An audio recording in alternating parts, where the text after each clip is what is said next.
Hello friends, PSC corner YouTube ചാനലിലേക്ക് എല്ലാവർക്കും സ്വാഗതം.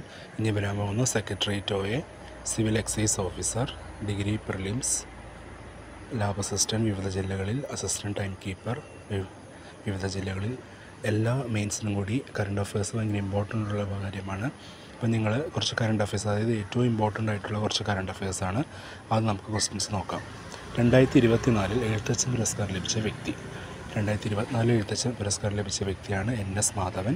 NS മാധവൻ്റെ പ്രധാന കൃതികൾ ഏതൊക്കെയാണ്? ഹിക്വിറ്റ, പഞ്ചകന്യകൾ, ലത്തൻ ബത്തേരിയിലെ ലുത്തീനികൾ. ഇതൊക്കെയാണ് അദ്ദേഹത്തിൻ്റെ പ്രധാനപ്പെട്ട കൃതികൾ. ഇനി വരുന്നതാണ് 2025 ജ്ഞാനപ്പാന പുരസ്കാരം. 2025 ജ്ഞാനപ്പാന പുരസ്കാരം നേടിയത് KP ശങ്കരനാണ്. KP ശങ്കരനാണ് ജ്ഞാനപ്പാന പുരസ്കാരം 2025 നേടിയത്. അതിന് തൊട്ട് മുൻപത്തെ വർഷം ആർക്കായിരുന്നു? രാധാകൃഷ്ണൻ കാക്കശ്ശേരി എന്ന കഥാകൃത്തിനായിരുന്നു 2024 ജ്ഞാനപ്പാന പുരസ്കാരം. ഇനി നമ്മുടെ സുപ്രീം കോടതി ചീഫ് ജസ്റ്റിസിനെ പറ്റിയാണ്. 51ാമത്തെ, അതായത് നിലവിൽ 52ാമത്തെയാണ്. അത് അദ്ദേഹം BR ഗവായി എന്ന ജഡ്ജിയാണ് സുപ്രീം കോടതിയിലെ ചീഫ് ജസ്റ്റിസ്. 51ാമതായിരുന്നത് സഞ്ജീവ് ഖന്ന എന്ന് പറയുന്ന വ്യക്തിയായിരുന്നു. ഇനി ISRO ചെയർമാൻ നിലവിൽ, അതായത് 11ാമത്തെ ISRO ചെയർമാൻ ആരാണ്? 11ാമത്തെ ISRO chairman doctor V നാരായണനാണ്. 11ാമത്തെ ISRO chairman. ഇതിനു മുന്നേ ഒരു മലയാളിയായിരുന്നു ISRO ചെയർമാൻ 10ാമത്തെ. അദ്ദേഹത്തിൻ്റെ പേരൊന്ന് ആരെങ്കിലും അറിയുന്നത് കമൻറ്റ് ചെയ്യുക. 2025 പത്മപ്രഭ പുരസ്കാര ജേതാവാണ്. 2025 പത്മപ്രഭ പുരസ്കാരം ജേതാവായിരുന്നത് ലീലാകൃഷ്ണൻ ആലങ്കോടാണ്. അദ്ദേഹത്തിനാണ് 2025 പത്മപ്രഭ പുരസ്കാരം ലഭിച്ചത്. ഇനി അടുത്ത ക്വസ്റ്റ്യനാണ്.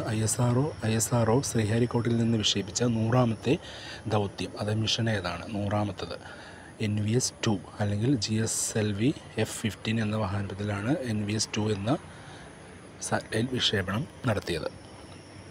ഇനി ഏറ്റവും ഇമ്പോർട്ടൻ്റ് ആയിട്ടുള്ള ക്വസ്റ്റ്യൻ തന്നെയാണ്. ഫ്രാൻസിസ് മാർപ്പാപ്പ, അദ്ദേഹം കാലം ചെയ്ത ദിവസം ഏതാണ്? ഏപ്രിൽ 21, 2025 ഫ്രാൻസിസ് മാർപ്പാപ്പ കാലം ചെയ്ത ദിവസം. അദ്ദേഹത്തിൻ്റെ പ്രശസ്തമായ ആത്മകഥ ഈയിടയ്ക്ക് പുറത്തിരിക്കുന്നു. ഹോപ്പ് എന്ന് പറയുന്ന ആത്മകഥയാണ് അദ്ദേഹത്തിൻ്റെ പ്രശസ്തമായ ആത്മകഥ. ഇനി അടുത്ത ക്വസ്റ്റ്യൻ. ഗഗൻയാൻ മിഷനിൽ നിയോഗിക്കപ്പെട്ട വ്യക്തി. അദ്ദേഹത്തിന് സ്പേസിൽ പോകാൻ വേണ്ടി ISRO തീരുമാനമെടുത്തിട്ടുണ്ട്. അദ്ദേഹത്തിൻ്റെ ലീഡറിൻ്റെ പേരാണ് ശുഭാംശു ശുക്ല. ഒരു മലയാളി ഉൾപ്പെടെ കുറച്ച് പേര് സെലക്ട് ചെയ്തെടുത്തിരുന്നു. അദ്ദേഹത്തിൻ്റെ ഒരു ലീഡറെയാണ് സ്പേസിലേക്ക് അയക്കുന്നത്. അദ്ദേഹത്തിൻ്റെ പേര് ശുഭാംശു ശുക്ല.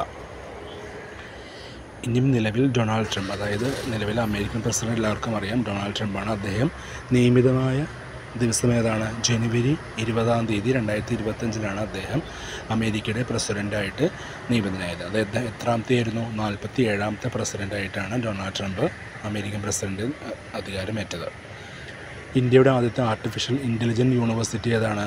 ഇന്ത്യയുടെ ആദ്യത്തെ ആർട്ടിഫിഷ്യൽ ഇൻ്റലിജൻറ്റ് യൂണിവേഴ്സിറ്റിയാണ് മഹാരാഷ്ട്രയിലെ മുംബൈയിലാണ് സ്ഥിതി ചെയ്യുന്നത്. ഇന്ത്യയിലെ ആദ്യത്തെ ആർട്ടിഫിഷ്യൽ ഇൻ്റലിജൻറ്റ് യൂണിവേഴ്സിറ്റി. ഇനി കുറേ സബ്മിറ്റുകളാണ്. G20 സബ്മിറ്റ് 2025 നടക്കാൻ പോകുന്നത് സൗത്ത് ആഫ്രിക്കയിലാണ്. G20 summit 2025 South Africa. അതോടൊപ്പം തന്നെ G7 വേദി എവിടെ വെച്ച് ആണ് നടക്കാൻ പോകുന്നത്? കാനഡ, ആൽബർട്ട സ്റ്റേറ്റിലെ കാനഡയിലാണ് G7 വേദി നടക്കാൻ പോകുന്നത്. ഇനി ഏറ്റവും കേരളവുമായി ബന്ധപ്പെട്ട ഏറ്റവും ഇമ്പോർട്ടൻ്റ് ആയിട്ടുള്ള ക്വസ്റ്റ്യനാണ് വിഴിഞ്ഞം പോർട്ട്. വിഴിഞ്ഞം പോർട്ട് രാജ്യത്തിന് സമർപ്പിച്ച ദിവസം ഏതാണ്? മെയ് 2. നമ്മുടെ പ്രൈം മിനിസ്റ്റർ നരേന്ദ്രമോദിജിയാണ്, അദ്ദേഹമാണ് വിഴിഞ്ഞം പോർട്ട് രാജ്യത്തിന് സമർപ്പിച്ചത്. ഇനി കേരളത്തിൻ്റെ ആദ്യത്തെ AI, അതായത് ആർട്ടിഫിഷ്യൽ ഇൻ്റലിജൻറ്റ് ടീച്ചർ ആരാണ്? ഐറിസ് ആണ് കേരളത്തിൻ്റെ ആദ്യത്തെ AI ടീച്ചർ. കോപ്പിലോട്ട് എന്നത് ഏത് കമ്പനിയുടെ AI ആപ്പാണ്? കോപ്പിലോട്ട് എന്നത് ഏത് കമ്പനിയുടെ AI ആപ്പാണ്?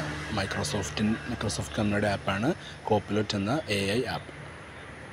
ഇനി വഖഫ് അമെൻഡ്മെൻറ്റ് ആക്ടിനെ പറ്റിയാണ് 2025.